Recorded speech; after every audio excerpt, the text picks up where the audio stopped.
Pada masa pandemi, Provinsi Jawa Barat tetap berusaha untuk mencapai target realisasi investasi. Sebagai provinsi yang memiliki persentase investasi tertinggi, ada berbagai kendala yang harus diselesaikan oleh pemerintah agar investasi dapat terus berkembang. Dinas Penanaman Modal dan Pelayanan Terpadu Satu Pintu Provinsi Jawa Barat mencatat realisasi investasi di Jawa Barat mencapai 137 triliun rupiah pada 2019.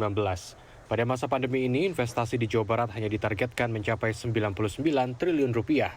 Hingga bulan Oktober, realisasi investasi mencapai 86,3 triliun atau sekitar 87%. Akibat pandemi, penanganan investasi di Jawa Barat turun hingga 15%, baik dari penanaman modal asing dan dalam negeri.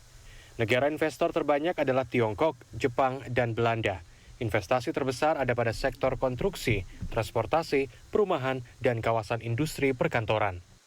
Jawa Barat itu pangsa pasar terbesar kan.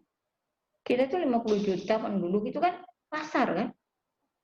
Ya kan? Pasarnya juga ada di situ gitu. Pasar ada di situ. Kemudian expert juga kami universitas terbaik di negeri ini semuanya ngumpul di Jawa Barat kan. Itu juga memudahkan untuk memperoleh tenaga kerja.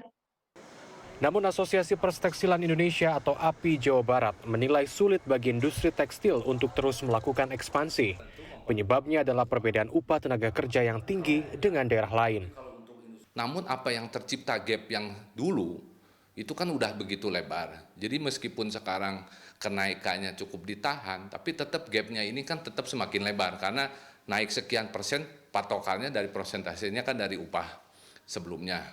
Ya justru ini yang akan terus di mana untuk sektor padat karya ya nggak akan banyak investasi di Jawa Barat kecuali untuk kota kabupaten yang upahnya masih lebih rendah.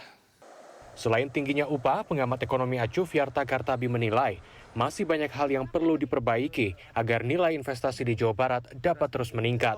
Kita tidak hanya bermain pada wacana ya, maka harus real. Saya kira harga lahan itu terjangkau, kemudian juga saya kira infrastruktur kita segera dipercepat, Patimban kita itu supaya cepat beroperasi, termasuk juga menurut saya ya kemudahan-kemudahan lain. Mungkin saja ada insentif fiskal yang diberikan pemerintah, gitu. Itu ada hal yang faktor utama di samping kemampuan marketing kita kepada negara-negara atau para investor yang sangat potensial sekarang melakukan relokasi ke Indonesia. Saat ini, Jawa Barat berada di urutan pertama dalam persentase penanaman investasi secara nasional, yaitu mencapai 14%. Urutan berikutnya adalah Provinsi DKI Jakarta, Jawa Timur, dan Banten. Tim Liputan CNN Indonesia, Bandung, Jawa Barat.